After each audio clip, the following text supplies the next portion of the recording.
Assalamualaikum warahmatullahi wabarakatuh. Para pendengar yang terhormat, selamat pagi. Sekarang kita meneruskan lagi membicarakan tentang hal cinta atau mahabbah yang terpaku terhunjam dalam hati tiap-tiap orang sufi. Orang yang telah membersihkan jiwanya supaya lebih dekat dia kepada Tuhan.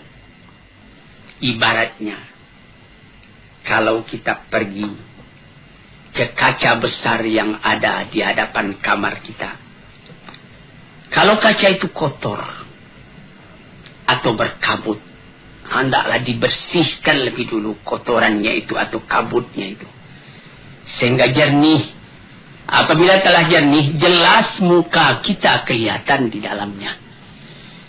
Maka kalau sekiranya kacanya sendiri kotor, berdebu, berkabut, terhalanglah kita untuk melihat apa hakikat yang sebenarnya daripada diri itu. Dan lebih celaka lagi kalau kabut itu terjadi di balik di sebelah sana, sehingga tidak dapat kita menggosok, dia berkabut juga. Sebagai kalau kita naik kapal udara, itu kerahnya, plastiknya 2 tingkat. Yang sebelah kita bisa kita hapus dengan tangan sehingga bersih. Tapi masih kotor juga karena yang sebelah lagi belum dapat kita capai dengan tangan kita. Maka usaha kita ialah untuk menjelaskan mahabbah antara kita dengan Tuhan. Membersihkan halangan, rintangan yang menghambat kelihatannya kekurangan-kekurangan kita di dalam menghadap Tuhan itu. Kalau sekiranya misalnya saja dengan sesama manusia, bagaimanapun cintanya kita kepada seseorang. Kalau mata kita kerut, kalau mulut kita busuk, tentu saja tidak sanggup kita mendekati. Yang kita dekati itu jauh daripada kita. Dilihat bukan dia yang salah, kita yang salah. Ini pembersihan. Sebab itu maka sekarang kita masuk kepada yang ke-9. Dulu baru 8. Yaitu memandang banyak walaupun sedikit kita punya kesalahan. Dan memandang sedikit walaupun banyak ketaatan kita. Ini yang ke-9, kita punya penutup dulu, lalu kita janjikan akan masuk kepada yang ke-9. Yang ke-8 itulah dia. At-tasi'u yang ke-9, mu'anaqatul ta'ah wa mubayanatul mukhalafah. Mu'anaqah artinya berpeluk-pelukan. Kita memeluk kepada yang kita peluk, dia pun membalas pelukan kita. Kalau sekiranya kita dengan manusia, misalnya ada kawan kita kembali dari Mekah. Di Mekah baru saja kejadian Masjidil Haram diduduki oleh orang-orang pendurhaka. Kawan kita juga belum pulang. Setelah ditunggu lamanya 17 hari. Alhamdulillah selamat Masjidil Haram tadi daripada serangan. Dan dapat ditaklukkan orang-orang yang memperbuat onar tadi. Kawan kita pun dapat pulang. Kita pergi sambut dia ke Halim Perdana Kusuma. Atau seperti ke Polonia di Medan. Atau ke tempat yang lain. Baru dia turun dari tangga kapal udara itu kita ketemu. Kita peluk dia peluk kita. Kadang-kadang air mata turun, jatuh. Saking cintanya kita kepada dia. Kita sudah berdebar hati kalau dia mati di Mekah. Meskipun dari mati di Mekah itu juga mencapai kesucian. Dia pun menangis, kita menangis. Karena adanya cinta dalam hati. Itu mu'anaqah namanya. Berpeluk, bercium antara kita dengan kawan kita tadi. Ini kita berpeluk, bercium dalam perasaan dengan Tuhan. Mu'anaqatut ta'ah. Karena ketaatan kita kepada Tuhan. Di situ, saudara-saudara yang terhormat, payah saya menerangkannya. Karena saya pun baru mencoba baru melatih diri, belum sampai kepada taraf yang tertinggi. Bagaimana perasaan kita kadang-kadang apabila kita sampai kepada bacaan inna salati wa nusuki wa mahyaya wa mamati lillahi rabbil alamin la syarika lahu wa bidzalika umirtu wa ana minal muslimin. Sembahyangku, ibadat, bahkan hidupku dan matiku semua aku serahkan kepada Allah. Ini kita bertelut, menundukkan kepala, melintuhkan hati, menegakkan taat setia kepada Tuhan. Apabila kita punya permintaan dikabulkan dari sebab tunduknya hati dan ikhlasnya kepada Allah, akhirnya kecintaan kita itu dibalas. Itu namanya mu'anaqatut ta'ah. Berpelukan kita dengan yang kita sembah itu karena ketaatan. Wa mubayanatul mukhalafah, artinya lain daripada yang lain. Kalau sekiranya dalam kita sembahyang menghadap pada Tuhan, kita diganggu oleh perasaan yang lain, oleh amwalun iqtaraftumuha tijaratun takhshawna kasada wa masakinu tardawna. Kita diganggu oleh rumah tangga, oleh kekayaan, oleh kebun, oleh gedung, oleh anak, oleh istri, oleh keluarga. Mubayanatil mukhalafah. Bukan itu yang aku tuju, ya Tuhanku. Engkau yang aku tuju. Yang lain-lain itu alam semua. Hari ini dengan aku, besok meninggalkan aku, atau aku meninggalkan dia. Maka bertambah teguhlah kecintaan tadi. Sebab itu maka dikatakan oleh ulama-ulama yang telah mendalam dauknya, ibadat yang dikerjakan dengan taat setia itu menambah cinta kita kepada Allah Subhanahu wa taala.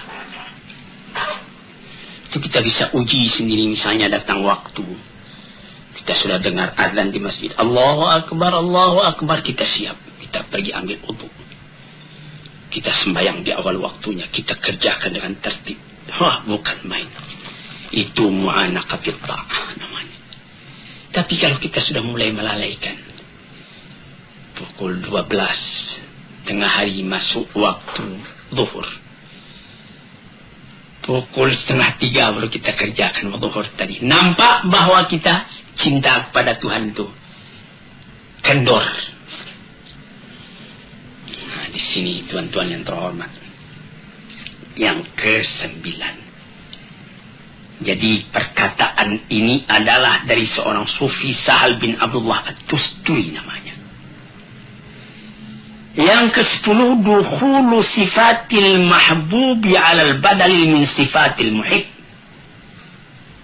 Ini ada seorang sufi namanya Junaid al-Baghdadi mengatakan, yang mahabbah itu, cinta kepada Allah itu ialah masuknya sifat Tuhan yang dicintai itu ke dalam diri kita sebagai ganti daripada sifat yang mencintai, itu sifat kita sendiri. Ini lebih mendalam lagi perkataan dari Junaid al-Baghdadi ini. Sehingga yaitu sebutan yang dicintai itu Allah, sifatnya Rahman, asma'nya Wadud, Ghafur, Jabbar, Qahar, 99 banyaknya.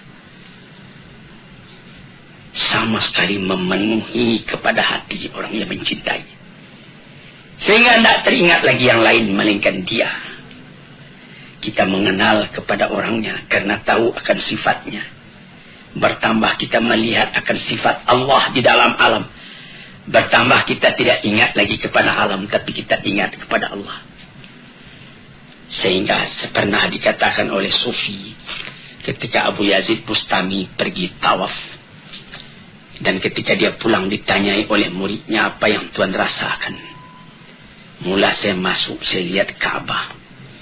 Kemudian lama-lama tidak Ka'bah lagi yang saya lihat, saya teringat kepada Allah. Hilang Ka'bah. Saya masuk sekali lagi, sama ingat saya kepada Allah dan kepada Ka'bah. Tapi lama-lama Allah juga yang terbantang. Saya masuk yang ketiga kali, Allah yang kelihatan, lama-lama baru kelihatan Ka'bah. Saya masuk yang keempat kali, tidak saya melihat Ka'bah lagi, Allah yang kelihatan. Ini perkataan ahli-ahli tasawuf ini kalau kita dalami, kita alami, kita dalami dan kita alami, akan terasa dalam hati. Mata melihat alam, hati melihat Tuhan. Sehingga kemana saja mata memandang, bukan alamnya nampak lagi, Allah yang kelihatan. Dari basar kepada basirah. Jadi katanya Junaid al-Baghdadi itulah mempengaruhi sebutan yang kita cintai itu, sifatnya, namanya di dalam hati kita. Sehingga tidak ada lagi yang lain melainkan itu yang memenuhi hati. Perasaan kita, penanggapan kita yang mempengaruhi ialah perasaan itu.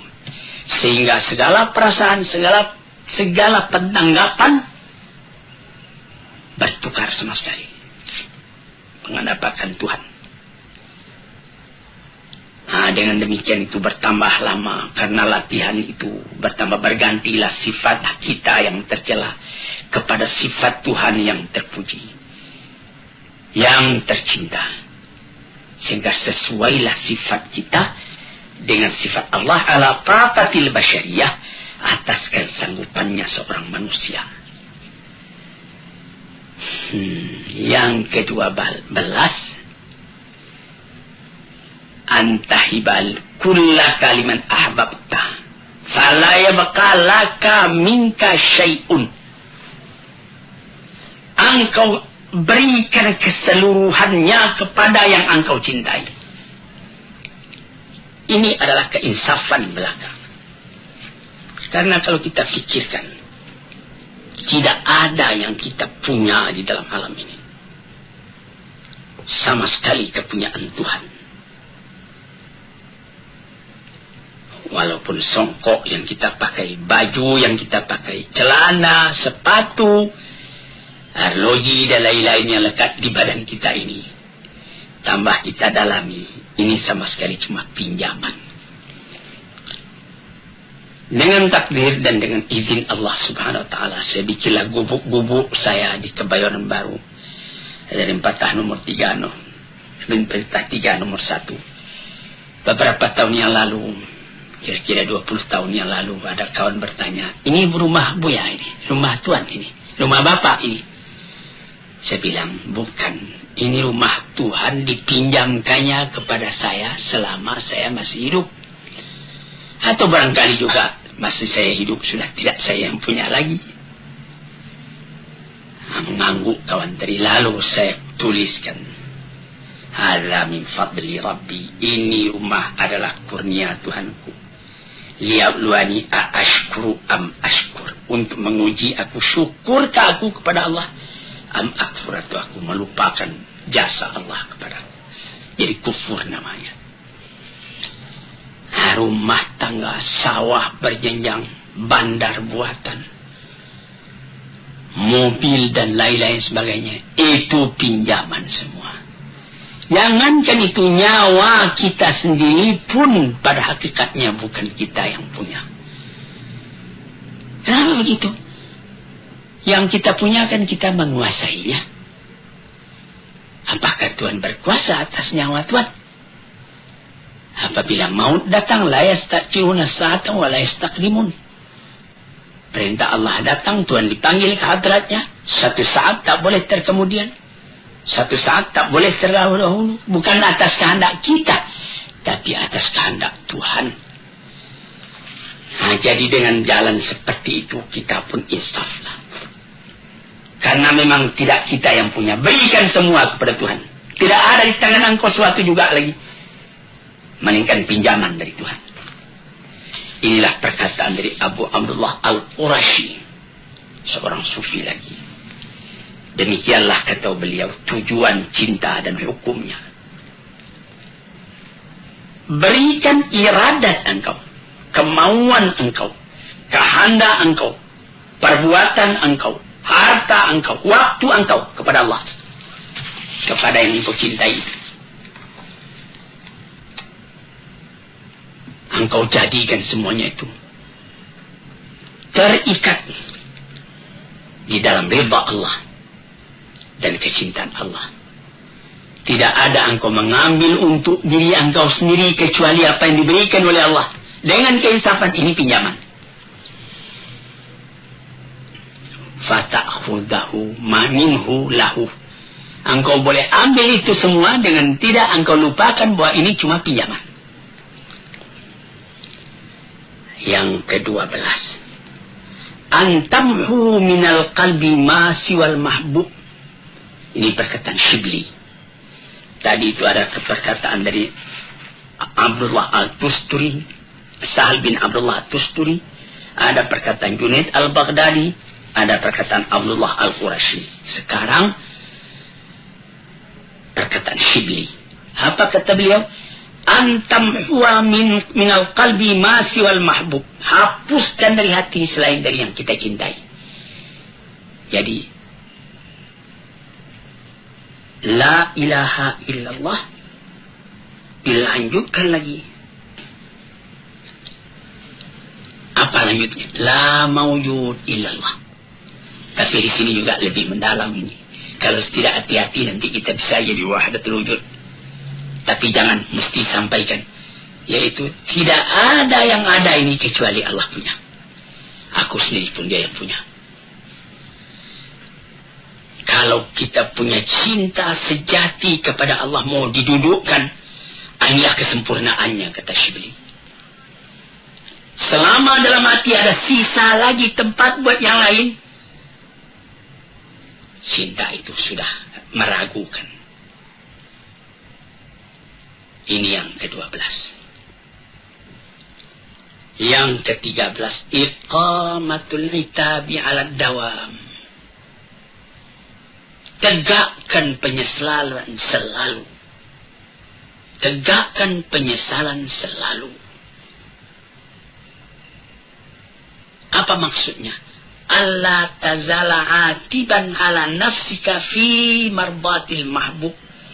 Wa la tarda lahu fiha amalan wala halan. Yaitu engkau selalu menyesali dirimu. Apakah pekerjaanmu ini sudah sempurna? Masih belum. Masih banyak yang kurang. Nikmat terlalu banyak sebagaimana di dalam nomor 7 dulu, istiqlalul kathir min nafsika wa istiqsarul qalil min habibika. Memandang sedikit walaupun banyak yang engkau kerjakan. Memandang banyak walaupun sedikit nikmat yang engkau terima dari Tuhan.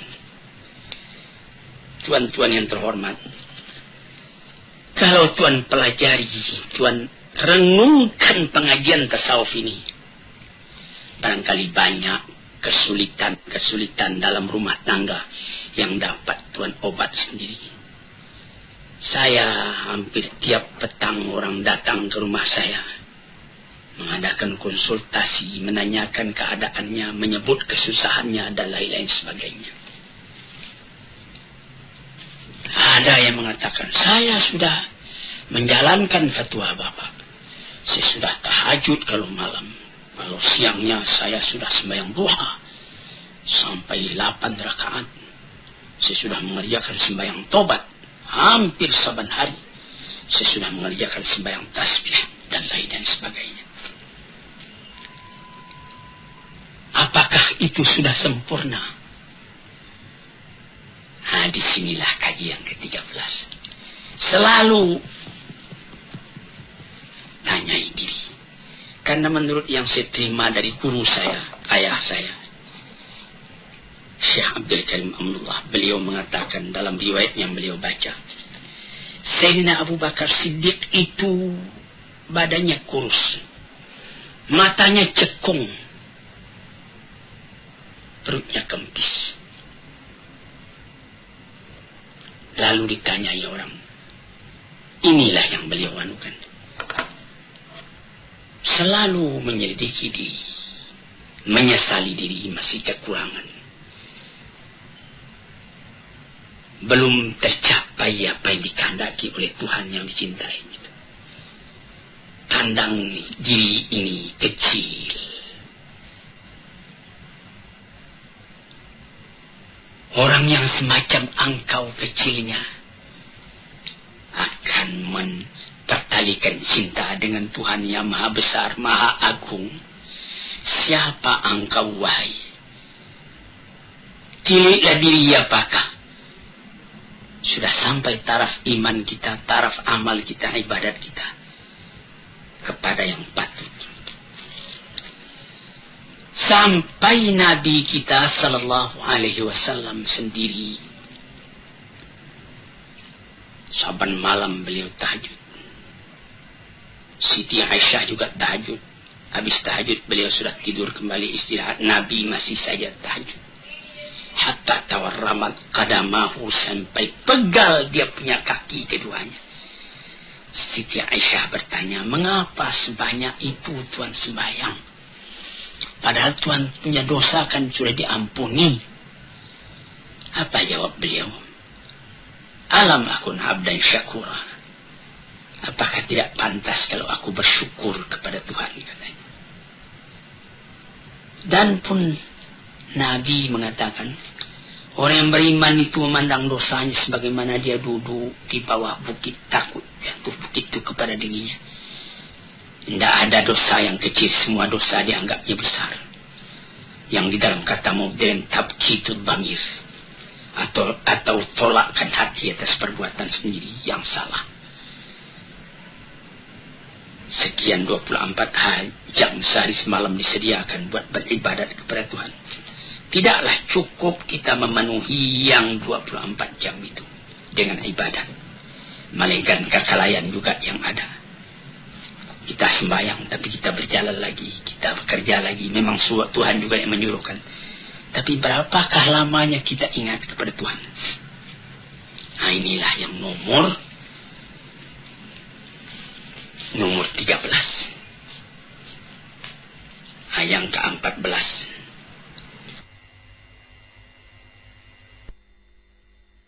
Tughara 'alal mahbub an yuhibbahu mislak. Ini perkataan Syibli juga. Apa katanya? Engkau cemburu kepada Tuhan yang engkau cintai itu. Kenapa? Orang yang semacam engkau mencintainya. Memandang hinanya, kecilnya diri. Sebagai sambungan penjelasan dari nomor 13 tadi. Ghirah. Apakah baru yang saya dapat kerjakan? Dalam umur yang terbatas ini, dalam tenaga yang terbatas ini, dalam angan-angan yang menggeret langit, tetapi kita tidak dapat terbang ke udara. Jadi, terpandang besarnya Tuhan, terpandang kecilnya diri, dan diri yang kecil itu tidak dapat melepaskan diri dari rahmat dan nikmat Tuhan. Apakah usahaku membalas kesalahan yang begini saja kepada diri? Ini salah satu kemajuan dalam rohani manusia.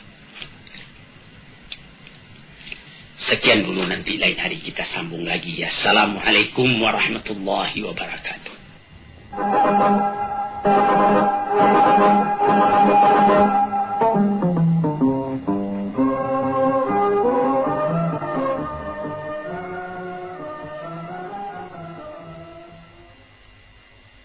Assalamualaikum warahmatullahi wabarakatuh.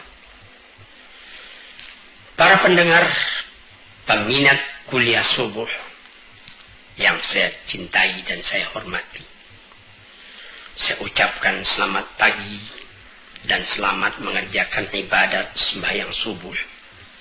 Badan sehat, langit cerah, alam terkembang, dan nikmat Allah berlimpah ganda datang kepada diri kita masing-masing. Pada waktu yang sudah-sudah di dalam memperkatakan soal-soal tasawuf, agak panjang telah kita bicarakan tentang mahabbah, tentang hubungan kita dengan Allah, hubungan kasih, hubungan cinta, hubungan kasih sayang. Hampir 2 bulan pengajian kita tentang cinta ini. Sekarang setelah kita mengaji tentang cinta, kita akan terus kepada akibat dari cinta. Apa akibat dari cinta? Cinta itu sendirinya menimbulkan cemburu atau menimbulkan ghirah dalam bahasa Arabnya. Dalam keadaan yang lain, di dalam bahasa yang populer juga disebut fanatik. Kalau orang mengakui cinta kepada Allah tetapi tidak ada ghirahnya, orang yang mengakui cinta kepada agamanya tetapi tidak ada cemburunya apabila agama itu diganggu orang, apabila keyakinan hidupnya kepada Tuhan dicimoohkan orang misalnya, maka tidak ada baginya konsekuensi dari cinta. Sebab cinta itu menghendaki kesatuan pikiran kepada yang dicintai itu. Sekarang ini kita masuk membicarakan tentang soal ghirah itu. Soal cemburu itu. Ini panjang lebar juga dibicarakan di dalam Al-Quran ataupun di dalam hadis. Yang mula-mula dijadikan menjadi dasar ketika membicarakan tentang ghirah, tentang cemburu, atau dalam bahasa sehari-hari yang telah banyak kita pakai tentang fanatik, adalah sabda Allah Subhanahu wa Ta'ala yang tersebut di dalam Al-Quran. Innama harrama rabbiyal fawahisha ma zahara minha wa ma batan. Apa artinya? Sesungguhnya tidak lain yang diharamkan oleh Tuhanku ialah perbuatan yang keji, baik yang nyata atau yang tersembunyi. Jangan berbuat keji. Keji itu menimbulkan ghirah dalam hati orang yang beriman. Ini dijelaskan di dalam hadis yang dirawikan daripada Abdullah bin Mas'ud radhiyallahu anhu, sahabat Rasulullah, di dalam sebuah hadis yang sahih riwayat Bukhari dan Muslim. Qala Rasulullah sallallahu alaihi wasallam, ma ahadun aghyar min Allah. Tidak ada sesuatu jua pun yang lebih cemburu dari Allah. Allah itu sangat pencemburu. Buktinya ialah dia mengharamkan segala perbuatan yang keji, baik yang terang atau yang tersembunyi. Allah tidak mau. Maunya Allah Ta'ala itu yang bersih. Jadi kita mesti berusaha. Tambah lama kita tambah bersih, tambah kita dekat kepada Allah Subhanahu wa Ta'ala. Tambah kita punya cinta berpadu dengan Tuhan. Nah, di sini kita melihat Tuhan Allah itu katanya dalam hadis ini, tidak ada seorang pun yang lebih cemburu dari Allah. Setengah daripada tanda cemburunya, Tuhan itu mengharamkan perbuatan yang keji, baik perbuatan itu nyata, kelihatan, atau perbuatan itu batin. Perbuatan yang misalnya yang zahir. Misalnya anak muda mengganggu seorang gadis, misalnya di tengah jalan, itu namanya perbuatan keji. Atau tidak kelihatan oleh orang lain, tapi dalam hati kita sendiri ada niat busuk. Nah, itu amabatan namanya. Kita ketawa dengan orang, tapi kita punya hati benci kepada orang. Nah, itu namanya yang batin itu. Kita hendak menganiaya kepada orang tadi. Nah, sebab itu maka dijagalah perbuatan yang lahir yang akan nyata kepada sesama manusia, atau akidah yang batin. Kalau sekiranya rasa-rasa batin itu masuk, lekas perangi. A'udzubillah, aku berlindung kepada Allah. Sehingga hilang perasaan-perasaan yang tadinya yang batin itu. Jadi di situ maka kecemburuan Tuhan itu pun dapat dihindarkan.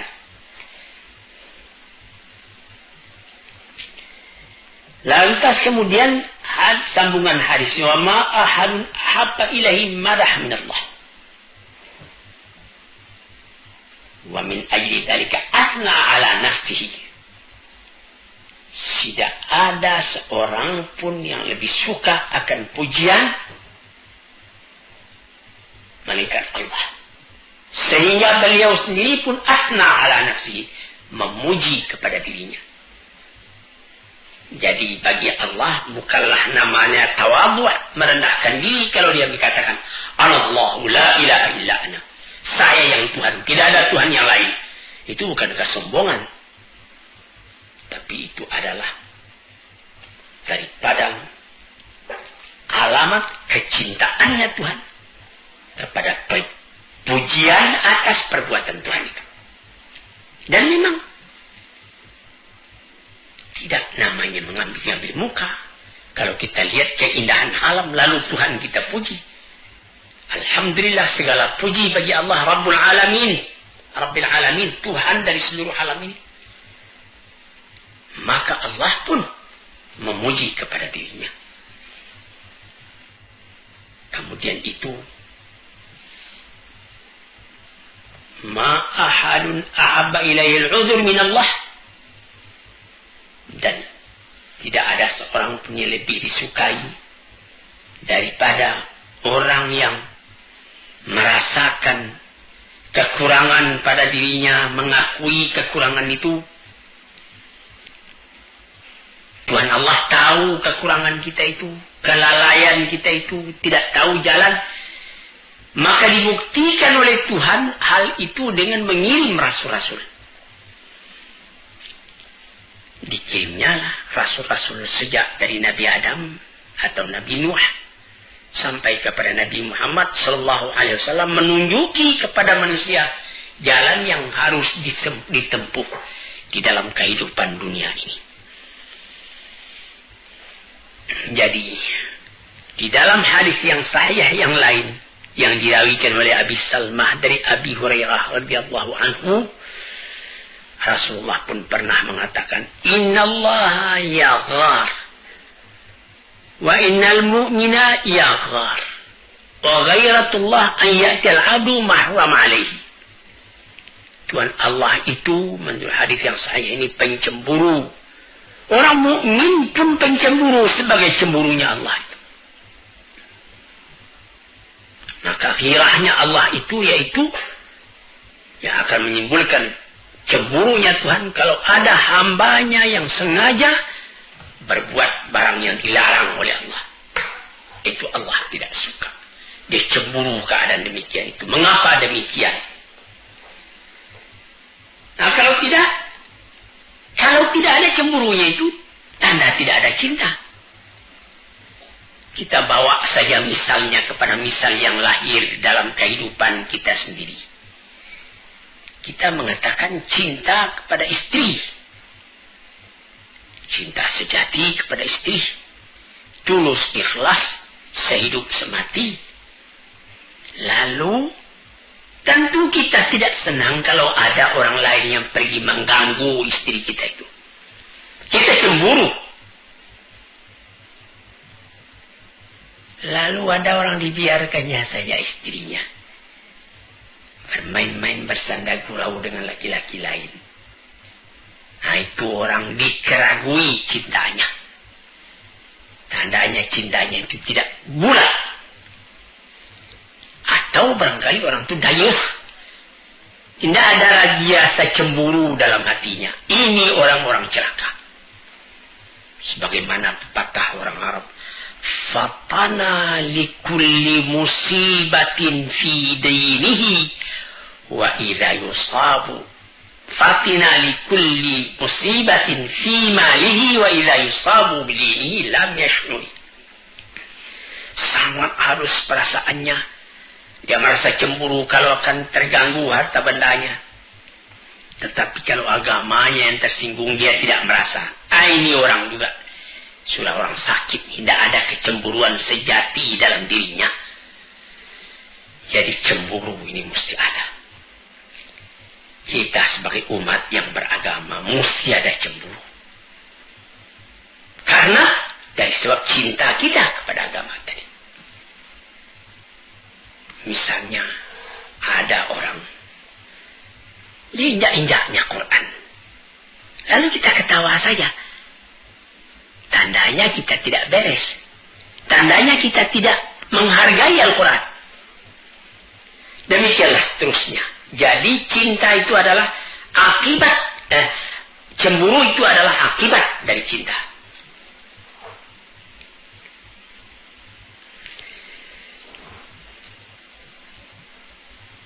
Termasuk di dalam cinta itu disebutkan di dalam surat dalam Quran, wa idza qara'tal qur'ana ja'alna bainaka wa bainal ladzina la yu'minuna bil akhirati hijaban mastura. Nah, ini orang yang tidak timbul cemburu dalam hatinya. Apabila engkau baca Al-Quran, kami jadikan di antara engkau dan di antara orang-orang yang beriman, yang tidak beriman kepada hari akhirat, ada dinding penutup. Ya, benar. Misalnya orang yang beriman didengarnya Al-Quran. Wa idza tuliyat alaihim ayatuna zadathum imana. Apabila dibacakan orang kepadanya ayat Al-Quran, bertambah imannya. Tapi ada orang saban hari membaca Quran, tidak tergeser kepada hatinya, cuma baca saja. Nah, itu hijaban mastura, ada dinding itu.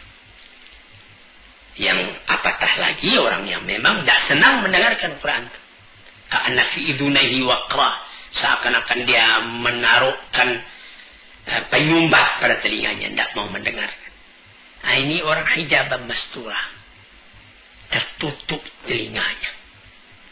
Sebab itu tidak ada gairahnya. Jadi jangan tuan tuduh kalau orang yang cintai kepada agamanya, lalu dia sembahyang dia awal waktu,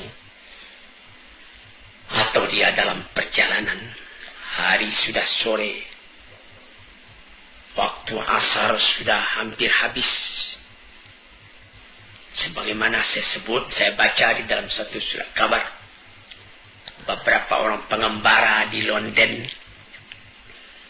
dia mau berangkat ke tempat lain, waktu asar sudah hampir habis. Dia sembahyang di Hyde Park. Dia sembahyang menjamak. 2 rakaat zuhur, 2 rakaat asar, karena dia adalah musafir. Tidak peduli dia apa, dia ditonton orang, tidak apa. Karena ghirahnya kepada agamanya. Jadi ini ujian ini. Apakah engkau cinta? Sebagaimana kaji kita yang sudah hampir 2 bulan yang sudah. Ya, saya cinta. Apa engkau ada cemburu? Oh, tidak. Tidak ada cinta engkau kalau begitu keadaannya.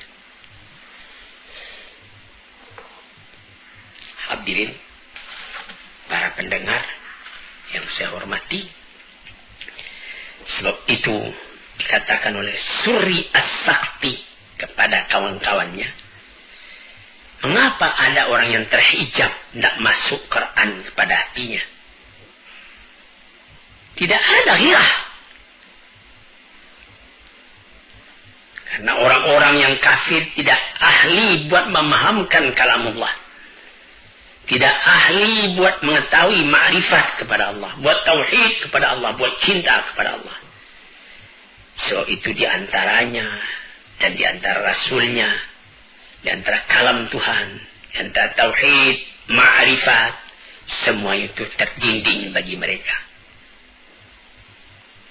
Tidak akan didapat yang demikian itu kalau bukan ahlinya.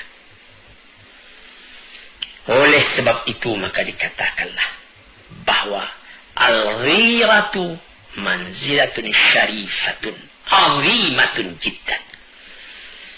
Ghirah itu adalah tempat kedudukan yang mulia, yang agung sekali.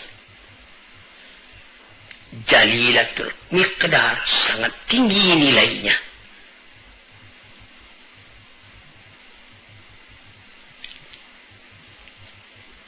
Nah, di situ. Jadi ghirah itu yaitu tidak suka dicampuri, tidak suka diganggu gugat hubungan kita yang begitu mesra dengan yang paling kita cinta. Dan sangat kita menjaga agar cinta yang menghubungkan kita kepada yang kita cintai itu, yaitu kepada Allah Subhanahu wa ta'ala, tetap melekat kepada kita. Jangan terganggu oleh yang lain. Nah, disitulah maka dikatakan bahwa ghirah itu yang pertama sekali ialah ghirah kepada diri kita sendiri, kepada hati kita sendiri. Apakah baru yang dapat kita kerjakan buat mencapai cita kita mendekati Allah? Di manakah kekurangan kita? Bertambah kita banyak memikirkan itu, bertambah menyesal kita kalau ada kekurangan. Bertambah kita buru lagi, menambah lagi. Menjauhi sifat-sifat yang tercela, memenuhi diri dengan sifat-sifat yang terpuji.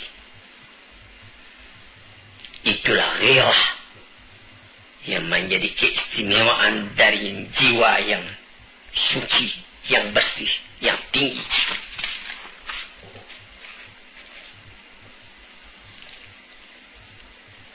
Maka jiwa atau diri yang rendah tidak dapat mencapai itu. Menurut kemuliaan diri dan ketinggian cita-citanya, disitulah letak ketinggian yang akan dicapai pula oleh tingkat ghirahnya itu.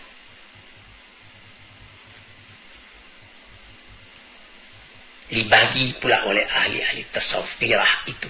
Ghirah Allah kepada hambanya dan ghirah hamba terhadap Tuhannya. Bagaimana ghirah Tuhan terhadap kepadanya, kepada hambanya? Yaitu bahwa Tuhan tidak suka kalau Tuhan itu dipersekutukan dengan yang lain. Tidak ada yang lain yang dapat engkau persekutukan, engkau samakan dengan Allah. Satu, ahad.